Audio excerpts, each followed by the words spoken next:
after months of teasing it's time, at last, to come face to face with McLaren's new sports car.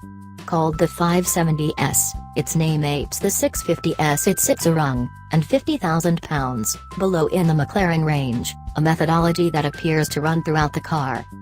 That styling, for starters. Many design cues are shared with the 650S, the shape of the LED headlamps and the way they feed into the front aerodynamic setup stands out, as does the overall silhouette of the car. Put the two side by side and some differences become clear, though.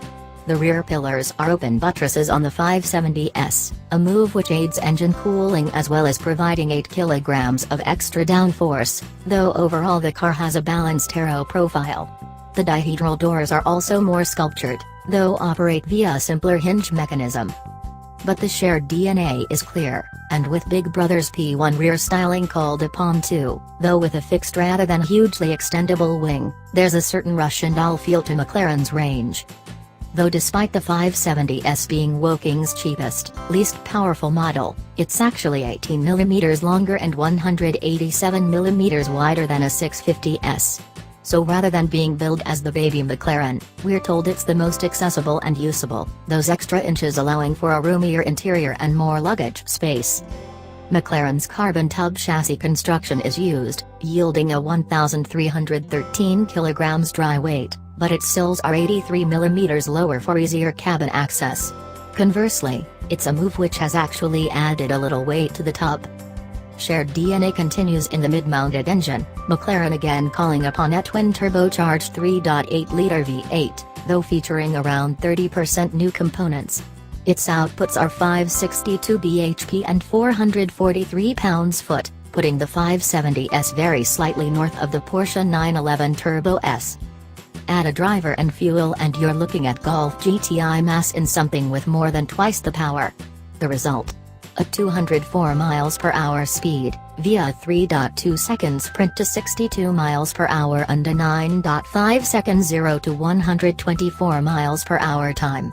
Chief Engineer Mark Vinyls told TG that bragging rights figures were the team's starting points, but plenty of other, more subjective attributes were important too.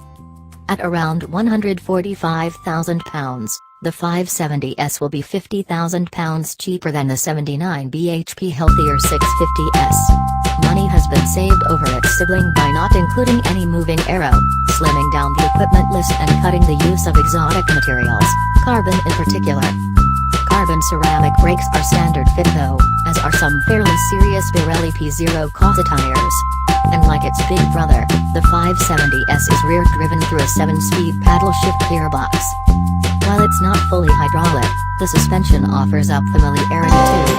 There are normal, sport and track modes operating on double wishbones with adaptive dampers, though it's distanced from a 650S by its fitment of rear anti-roll bars. The range from comfort to track settings is wider, Vinyls told TG. It has a faster steering ratio than the 650S, and stiff tires. It's an easy car to throw around. It's not a soft car. The benchmark was the 911 GT3. This we like to hear.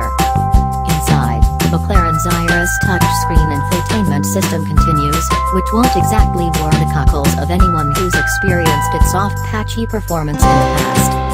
Better news comes from a flash new TFT instrument cluster and swathes of leather, while the view out of its big windscreen not to be as exemplary as in the 650S, and Vinyls claims his team is particularly proud of over-the-shoulder visibility too, a traditional supercar weak spot. The 570S kicks of McLaren's Sports Series range of cars, with more models to follow, an open-top Spider almost certain. It debuts this week at the New York Motor Show, before sales start later in the year, with the Porsche 911 Turbo S and Audi R8